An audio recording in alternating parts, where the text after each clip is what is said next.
c'est vrai qu'on s'est rendu compte que chacune de ces procédures avait choisi la signification de l'ordonnance de saisie et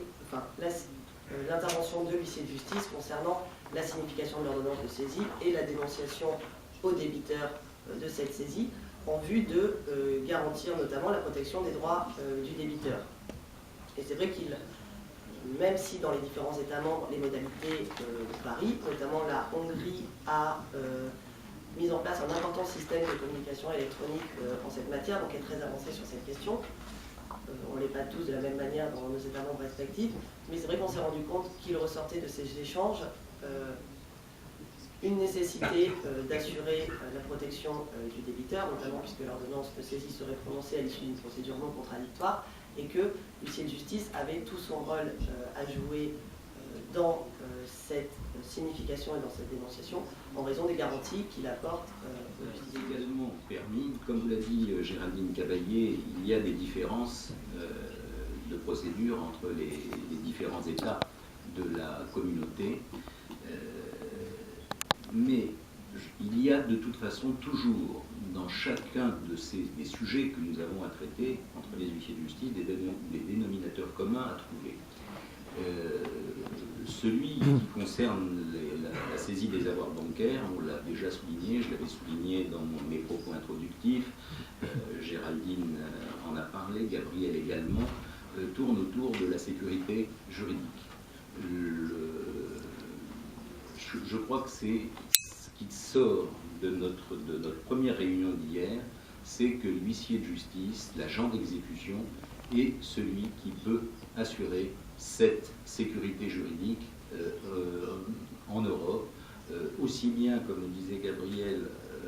en faveur du créancier, dans le cadre des saisies, qu'en faveur du débiteur.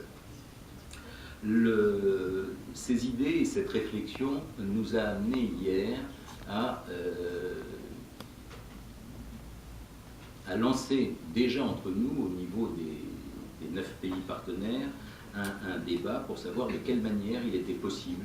de présenter à la Commission un projet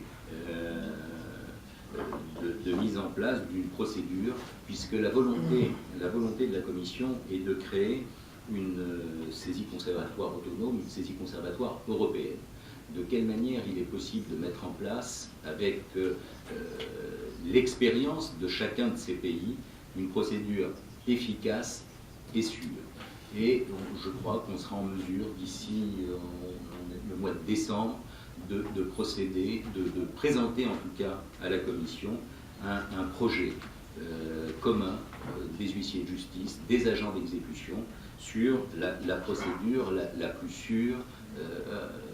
à mettre en place dans le cadre de cette saisie conservatoire des avoirs bancaires. Rentrer un peu dans l'aspect pratique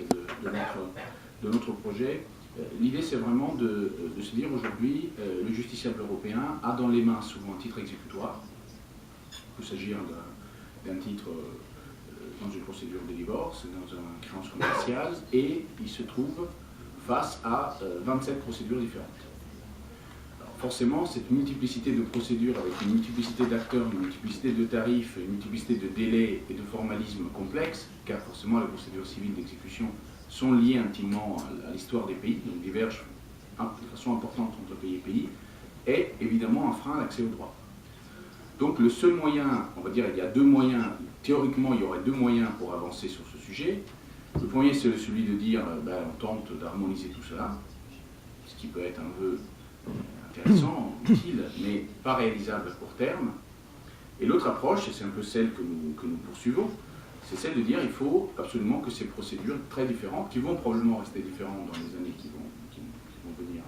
qui sont devant nous, il faut qu'elles puissent être coordonnées ensemble. Et pour qu'elles puissent être coordonnées, il faut que les citoyens aient, et notamment l'entreprise ou le consommateur, puissent avoir rapidement des informations fiables sur la façon de procéder quand il a cette décision de justice qui ne lui a reconnu qu'un droit qui reste assez virtuel tant qu'il n'a pas pu réaliser le droit que le juge lui a reconnu. D'où l'idée de cette plateforme, de cet annuaire et de ces fiches. Et pour autant, l'autre objectif, c'est justement celui d'accompagner l'évolution du droit communautaire en travaillant en étroite collaboration avec les services de la Commission européenne qui ont appuyé, qui appuient notre projet. Déjà dit, concernant cette collaboration entre les agents d'exécution et les huissiers de justice en Europe. Donc aujourd'hui, nous sommes réunis sur un projet qui est très précis, qui est celui de l'amélioration de l'exécution des décisions de justice en Europe. Mais au-delà de ce projet, bien entendu, nous avons entre les différentes professions des convergences, des divergences sur d'autres sujets. Je pense notamment à la signification. Et c'est un sujet, par exemple, c'est un sujet qui est très important dans la mesure où la volonté européenne est d'aller vers la suppression, je crois que vous en parliez, Géraldine, la suppression de l'exécutif des décisions. Vous comprenez bien que si nous allons vers cette solution, il faudra que l'acte introductif d'instance, que la signification de la décision la notification de la décision qui aura été rendue soit parfaite, puisqu'il faudra, et on revient toujours à la même chose, c'est l'information du justiciable. Si cette information n'a pas été régulièrement effectuée, aussi bien au niveau de l'acte introductif d'instance ou de la signification de la décision, lorsque nous allons exécuter la décision d'un pays voisin, nous aurons des difficultés. Je pense que par exemple en France, nous avons un juge qui est le juge d'exécution, qui sera régulièrement saisi de difficultés au niveau de cette exécution s'il y a une contestation possible sur la façon dont l'instance a été introduite ou sur la façon dont la décision a été notifiée. Donc, bien entendu, la réflexion de ce qui est de ce groupement, de ce groupe d'huissiers qui est déjà en place, et au-delà de tous les huissiers de justice européens, et je vois qu'il y a au fond de la salle un représentant de l'Union internationale, et également dans ce cadre-là, l'idée est de montrer que dans le cadre de la construction de l'Europe, les agents d'exécution, les huissiers de justice peuvent apporter à cette construction dans le domaine judiciaire et juridique leur expérience et les garanties qu'ils peuvent apporter. Et ne vous limitez pas dans vos questions uniquement au problème d'aujourd'hui, qui est celui de l'exécution des décisions de justice, et bien entendu, nous sommes prêts à répondre au-delà de cette notion d'exécution des décisions. J'ai parlé de signification, on a parlé d'exécution,